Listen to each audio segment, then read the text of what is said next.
Cauliflower gravy எப்படி பண்ணுறதுன்னு பார்க்கலாம் ஃப்ரெண்ட்ஸ். ஃபஸ்ட்டு எண்ணெய் காஞ்சிருச்சு. இதில் இது பிரிஞ்சி இலை போட்டுக்கலாம்.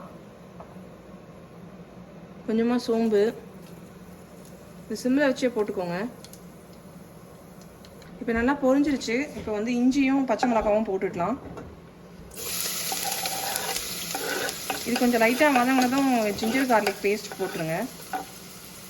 நான் ஜிஞ்சர் கார்லிக் பேஸ்ட் இடித்து வச்சுருக்கேன், அது போட்டுக்கலாம். என்கிட்ட அரைச்சது இல்லை, நான் கொஞ்சமாக இருந்தது, அதனால் இடித்து எடுத்துக்கிட்டேன் ஜிஞ்சரும் கார்லிக்கும்.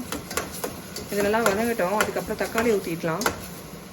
இப்போ வெங்காயம் வதங்கிடுச்சு. இப்போ தக்காளி நான் அரைச்சி வச்சுருக்கேன், அதை ஊற்றிக்கலாம். 2 தக்காளி அரைச்சி வச்சுருக்கேன், அதை ஊற்றிட்டேன். ஸோ இது கொஞ்சம் வதங்கினதும் லைட்டாக வதங்கினதும் மிளகாத்தூள், மஞ்சத்தூள், வேணால் நீங்கள் காஷ்மீரி சில்லியும் போட்டுக்கலாம். உங்களுக்கு காரத்துக்கு ஏற்ற மாதிரி போட்டுக்கோங்க. இதில் இந்த மிளகாத்தூள்லாம் போட்டதுக்கப்புறம் கொஞ்சம் 1/4 கப் அந்த தக்காளிலாம் அரைச்ச தண்ணி மீதி கொஞ்சம் இருந்தது, அது 1/4 கப் மட்டும் தண்ணி ஊற்றி கொஞ்சம் மூடி போட்டு வேக வச்சுக்கலாம்.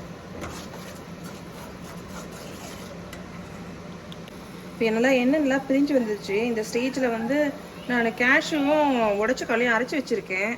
அது ஒரு 5 கேஷ்யூ, ஒரு 2 ஸ்பூன் உடச்சக்கல்லை போட்டு வச்சுருக்கேன், அதையும் ஆட் பண்ணிடலாம். இது வந்து நல்லா திக்கு கன்சிஸ்டன்சி கொடுக்கும் உங்களுக்கு. கொஞ்சம் தண்ணி ஊற்றுனீங்கன்னா நல்லா திக் கன்சிஸ்டன்சி, கிரேவி நிறைய வரும். அதுக்காக தான் அதை ஆட் பண்ணுறது. அந்த கேஷ்யூவும் உடச்சக்கல்லை ஊற்றுறதுக்கப்புறம் எண்ணெய் கொஞ்சம் லைட்டாக நான் சிம்லேயே வச்சு குக் பண்ணேன். இப்போ எண்ணெய் கொஞ்சம் பிரிஞ்சு வந்திருக்கு. இப்போ காலிஃப்ளவரும் கேப்சிகமும் ஆட் பண்ணிடலாம். நான் அந்த காலிஃப்ளவர் ஆட் பண்ண போகிறேன். இந்த காலிஃப்ளவர் வந்து நான் ஏற்கனவே தண்ணியில் கொஞ்சம் பாதி பாயில் பண்ணிட்டேன் ஏற்கனவே. இதனால் ரொம்ப குக் பண்ண விடக்கூடாதனால கொஞ்சம் பாதி பாயில் பண்ணி வச்சுருக்கேன். ஸோ அதை போட்டுட்டு அது கூட கேப்சிகம் போட்டுடலாம். இப்போ கேப்சிகம் போட்டுடலாம். நான் கடைசியாக வந்து கொஞ்சம் பீஸ் போட போகிறேன். அது ஏற்கனவே பாயில் ஆன பீஸ் தான், வேக வச்ச பீஸு. இங்கே அப்படி தான் கிடைக்கும். ஸோ அதில் கடைசியாக போட்டு இறக்கிடுவேன். இறக்கும் போது நான் பீஸ்லாம் போட்டுட்டேன். பீஸ் போட்டு ஒரு 5 மினிட்ஸ் எல்லா வெஜிடபிள்ஸும் அப்படியே ஒன்றா அதோட குக் பண்ண விட்டுட்டேன். ஸோ இப்போ இறக்கிடலாம். இந்த ரெசிபி பிடிச்சிருந்தா லைக் பண்ணுங்கள், கமெண்ட் பண்ணுங்கள், சப்ஸ்கிரைப் பண்ணுங்கள். தேங்க்ஸ் ஃபார் வாட்சிங்.